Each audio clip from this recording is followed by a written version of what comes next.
With Bulwark, I've tried to make something which is a bit more joyous, which celebrates creativity in a way.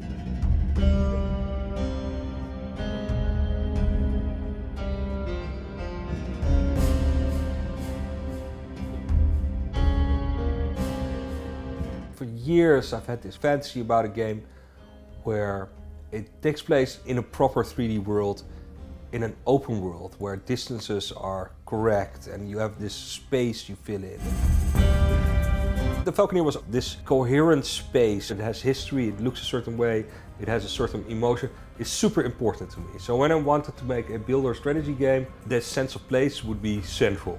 And then the place I picked for it, which is the same place as the Falconeer, an ocean world with tiny slivers of land, all these rocks sticking out. It doesn't have a lot of space. And everything is vertical. People fly on giant birds. There are airships. The wars are fought by and large in the air. So this is a vertical world. There's always a mathematical structure, and it's often a grid or some sort of hidden grid or something that's fairly flat. That wasn't going to work. And the thing I came up with within that was a spoken wheel, or like a flower system, where you build a tower and then you expand the tower and then you build another tower and connect with a wall. And if you build 4 towers, you have a castle, and around each tower you expand. I don't think I've seen that in any other game in this way, where you take that one tower and it grows from a single wooden, rickety watchtower into a giant multi-storied, sometimes up into the sky size tower, and then connect that to other towers, and then you're building the infrastructure. When you're doing a conventional builder, you have this interface that's on top of the world. With buttons, I'm building a tower, I'm building a wall, I'm building a barracks, a stable, a mine, a wood mill, whatever. You're clicking on top of it. So you're looking at your mouse, clicking barracks, and then clicking on the world. So your relationship with that world is not one of embodiment of being part of that world, but you're controlling it as a god perspective, and you're controlling the interface on top of it. And that is contra to what I said, where I want you to have that sense of space. So you had to have an avatar in the world. So for the Falconeer, that was a guy on a bird, and now it's a tiny rigid airship. And you fly that around so you can get up to other islands. And once there, you go to a building mode that allows you to build freely on those islands.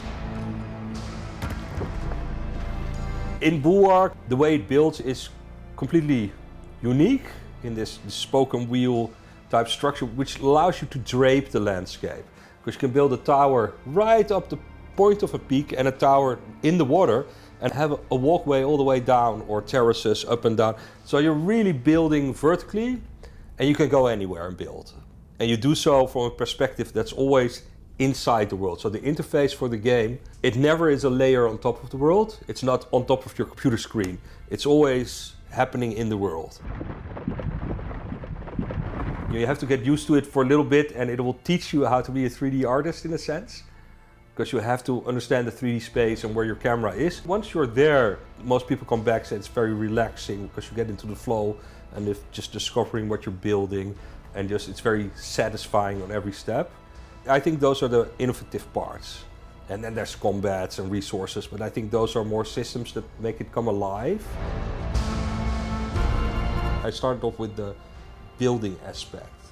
When I did that, I figured out, okay, if it's just aesthetically, if you're just designing castles for the sake of designing, it becomes a little bit empty. It's not the energy I want. So I wanted to also have a strategical aspect where your choices have meaning. There's harbors and there's trade, so the ships coming in. There's a reason for them to be there, and you're making those choices as a player.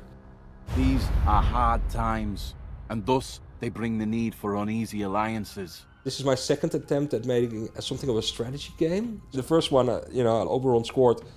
I failed at making it fun and failed at making it in a way that it was scalable. I think it helped failing at making such a game and realizing, okay, you really need to create the system. In this case, the sandbox in which the game is set, so the systematic rules that decide how it works, you need to derive your gameplay and story from them, rather than trying to, this is the story I want to tell, and strategy is my format. I got really stuck in that. So for Bulwark, I had a better sense that The systems around it should be the whole thing. It's fairly story light and goal light, because it's all about the systems of the world. A true sandbox, if you will. The Imperium greets you. To what do we owe the pleasure of an actual airship visit? Those are the two challenges, is make a building system that does what I want it to do, and have the world around it respond to that, and that become a cohesive whole. That's been the biggest challenge. A war to find and open a gate to new worlds. A war that destroyed more than we could ever have imagined. There is nothing left for us. Our fellows are gone. The gate now destroyed. No escape. The releasing of a game, it's on every level the most unattractive part. I work by myself mostly, there's stuff like audio and porting, which I can't do, and QA and marketing and all that stuff. But the core development, it's only me coming up with the ideas, animating, do the art, the writing, the programming. And I think the Falconeer was both such a good success, really original, and it's different. There are really good ideas in the storyline, but that's not where the quality is. The quality is in the emotive aspects, the sense, in the visuals, the music. When you're flying around, there's a certain quality of what you feel, which is very intentional. I think those things worked really well, but for a lot of people, as a game, that's more of a work of art than a mass market product. It was the first time for me to release something this public and open, and there was a reasonable amount of hype. It was part of sort of the console wars. It's what is an Xbox Series X exclusive. So you're part of a conversation I'm not interested in being part of. The game came out in November 2020. So that was peak COVID. So we were in the second lockdown. I got COVID a week after delivering the press preview version, which I had quickly fixed something and made it way too difficult. And then everybody got a too difficult version. It was a weird, stressful release in a sense. And then you get all these people for the first time talking about the game, loving it, hating it, pointing out every flaw. You go, oh my God. I don't think I was prepared for that. Getting ready for Bulwark after the Falconeer, I want to approach this differently and make it a more comfortable process to create it and to release it.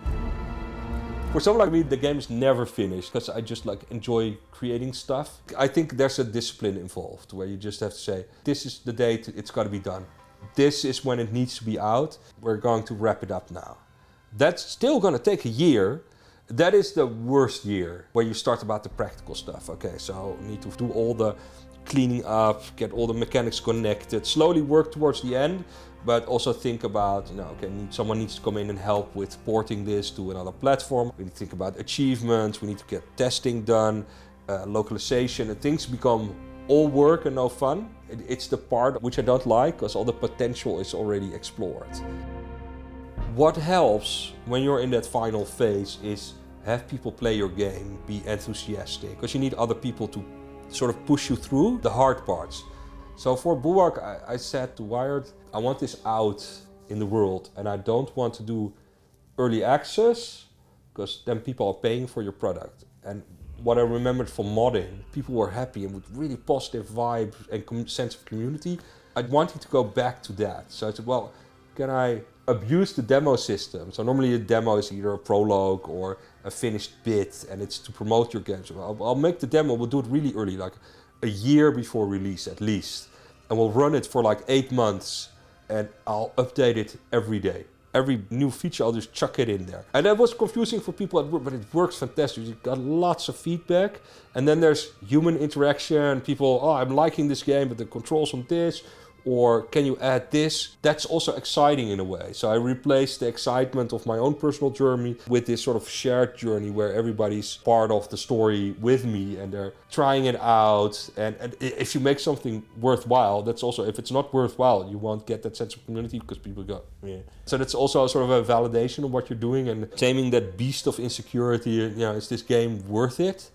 Well, let other people have an opinion. We have done well. It is time we started being more ambitious. And for me, it's enjoying or working for your audience. because then you get some of the rewards and that'll keep you going. Within my box, I want to be alone, but that box is not super big. You need help, especially the smaller you are. I enjoy working with people on topics sort of on the outside of that box, like marketing and stuff. So that's why I work with Wired Productions. And of course, when Bulwark came along, there was no question it would be the same publisher. And the way we work is that mostly via Discord. And there's a producer, John, at Wired, who is the producer for the games, who makes sure everything's submitted, talks to Sony, talks to Microsoft, gets achievement integrated. And while I'm just building the game, he'll be doing that and then doing all the testing. All the people that are involved to get my crazy vision out there, there's a few more than myself. And it's good to acknowledge all those people.